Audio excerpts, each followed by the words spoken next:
जय हिंद दोस्तों, संडे समाचारों में आपका हार्दिक स्वागत है। सबसे पहले बात करते हैं रोज की तरह हेडलाइंस की। हाँ जी दोस्तों, सूबेदार की पेंशन में 1000 की बढ़ोतरी, एएफटी का निर्णय। आखिर ये क्या निर्णय है, इसको हम डिटेल में बात करेंगे। दूसरी बात करेंगे, स्पर्श में माइग्रेशन हो रहे हैं धड़ाधड़। अब ध्यान रखना होगा कि डीएलसी कब सबमिट करनी है और कईयों का एरियर लटका है, इसके ऊपर अपडेट। और बात करते हैं 8,000 वैकेंसी, 8,000 लगभग वैकेंसी हैं एक्सर्विसमैन, इसका उठाएं फायदा। कहां वैकेंसी है, क्या एलिजिबिलिटी है, उसके बारे में बात करेंगे दोस्तों। तो सबसे पहले बात करते हैं, हाँ जी, सूबेदार की पेंशन 1000 की बढ़ोतरी हुई है। आखिर क्या बढ़ोतरी हुई है? और दोस्तों ये मामला है 12/5/2023 का एक वर्डिक्ट है चंडीगढ़ एएफटी का, जिसमें सूबेदार हैं दोनों बाई ग्रुप के हैं, दोनों की 28 साल सर्विस है। और उसमें एक टीए का सूबेदार साहब है और एक हमारा रेगुलर आर्मी का सूबेदार है। और ये मामला है ओआरओपी 1 से। उनकी जो बेसिक पेंशन ओआरओपी 1 यानी 1/7/2014 से दोनों की एक की बेसिक पेंशन थी 12,660 और एक पिटिशनर है उसकी थी 12,268, यानी दोनों में 392 रुपए का फर्क था। और 392 का जो फर्क है उसको 2.57 से गुणा करें तो 1,007 रुपए बनता है, यानी आपकी बेसिक पेंशन में 1,007 की कमी है। और ये मामला जब जाता है कहाँ, चंडीगढ़ एएफटी में। और एएफटी में और वहां पर जो पिटिशनर हैं और जज साहब हैं, वकील हैं, उनके ऊपर बहस चलती है। इस तरह के केस को उन्होंने जाकर के ऊपर फैसला फिर क्या सुनाया है कि यानी जो आपकी 12,660 ही कर दी जाएगी। और 12,660 को आप 2.57 से गुणा करते हो तो आप समझ सकते हो। अब ये वो जो रिटायरीज हैं सिमिलर केसेस के हैं और उन्होंने इसका हवाला दिया था कि 7/11/2015 का इक्वल रैंक, इक्वल सर्विस और इक्वल पेंशन होना चाहिए था। एक आधार था इक्वल रैंक, सूबेदार हैं तो आप सूबेदार हैं, 28 साल सर्विस तो 28 साल है, उनकी पेंशन बराबर होना चाहिए था। और इसके लिए पिटिशनर उन्होंने पिटिशन दायर किया और दायर करने के बाद कोर्ट ने इस रेफरेंस से निर्णय दिया कि नहीं, 12,660 इनकी भी करी जाएगी। और एक शमशेर साहब हैं, उनका भी ऐसा केस था। तो उन्होंने ये देखा कि जो बाई ग्रुप के जितने भी सूबेदार साहब हैं जो समझ सकते हैं कि हमारी 1/7/2014 में जब ओआरओपी 1 लागू हुई थी और हमारी बेसिक पेंशन क्या 12,660 से कम थी तो आप केस डाल सकते हो। और वहां के वकील साहब के पास अभी कई लोगों ने 12 लोगों ने लगभग केस डाल दिया है। और फिर इसके ऊपर क्या सुनवाई देता है कोर्ट, उन्होंने कहा है कि यानी जो उन्होंने कहा है, मैं इस बात को स्वीकार कर रहा हूं कि 12,660 होनी चाहिए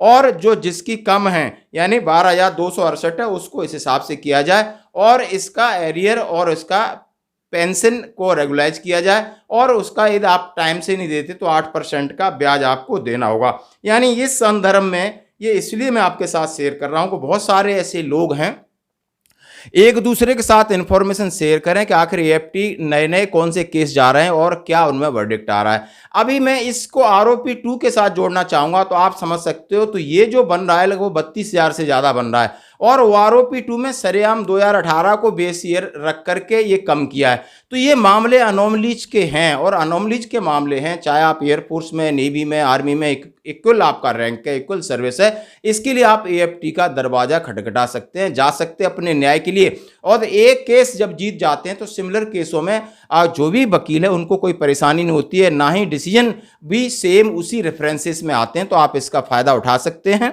धन्यवाद दोस्तों, आगे बढ़ते हैं अगली खबर की तरफ।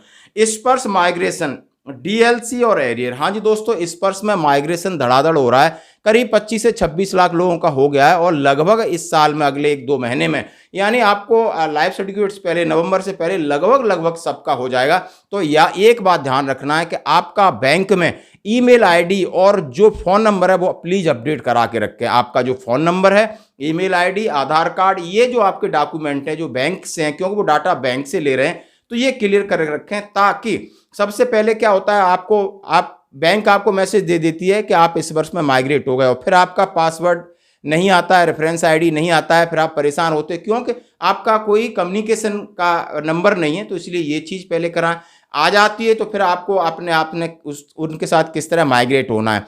अब कंडीशन क्या हो रही है डीएलसी की, जैसा कि स्पर्श की साइड और उनका ये लेटर कहता है कि आपने जब भी स्पर्श में माइग्रेट हो जाते हो तो उसके बाद आपने डीएलसी की प्रक्रिया कर लो। ये बहुत बड़ी प्रक्रिया नहीं है, आप किसी भी जाओ, एक आप अंगूठा लगाओ और नया पीपीओ नंबर यानी जो रेफरेंस आईडी मिला है आपको उसके हिसाब से करा दो, तो ऑटोमेटिक स्पर्श के सॉफ्टवेयर में अपडेट हो जाता है। और फिर आप समझ सकते हो, आप पे स्लिप, पेंसिल स्लिप निकालते हो, उसमें नेक्स्ट आइडेंटिफिकेशन ड्यू लिख के आ जाता है, तो आप समझ सकते हो कि हमारी ये कार्रवाई सही हो गई है, ताकि आपकी पेंशन में कोई बाधा ना ले। दूसरी बात कहता हूं दोस्तों, कईयों का अभी भी पेंशन नहीं आई है। आज भी सवेरे 2 लोगों के मेरे पास कॉल आए, और एरियर की सेकंड किस्त उन्हीं लोगों की अटकी है जो लोग पहले सीपीपीसी में थे, अब बीच में स्पर्श में माइग्रेट हो गए, और जहां टोल फ्री नंबर पे वो उनको सही तरीके से संतुष्ट नहीं कर पा रहे हैं।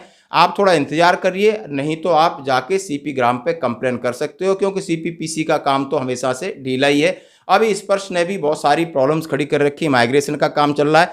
आप सीपी ग्राम पे डाल दिए, निश्चिंत रहिए। चलो, अगस्त की चीज़ सितंबर या अक्टूबर तक जरूर आएगी, और नवंबर में आपकी, जैसे हम समझ सकते हैं कि हमारी तीसरी किस्त ड्यू है, और चौथी आपकी फरवरी 2024 में। तो ये सारी चीज़ अपडेट रहना है आपने, ये चीज़ें सुननी है, समझनी है, क्या करनी है। नहीं आती तो आप मुझे कॉल करो। 1-2 हैं, उन्होंने छोटा सा एक इस तरह सीएससी सेंटर खोल रखा है परमिशन लेकर के, और वो फौजी रिटायर्ड हैं, इस तरह का काम कर रहे हैं।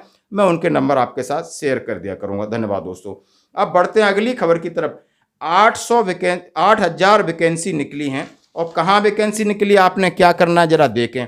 और ये है भारत सरकार कार्मिक लोक शिकायत पेंशन मंत्रालय कर्मचारी चयन आयोग, government of India, ministry of personnel public. इन्होंने बताया था constable executive male and female in Delhi police examination 2023। हाँ जी, दिल्ली पुलिस में कांस्टेबल के लिए वैकेंसी निकली, जिसमें फौजियों के लिए 10% पूरा कोटा है। आप 8,000 में से सीधा 800 आप समझ सकते हो आपके लिए है।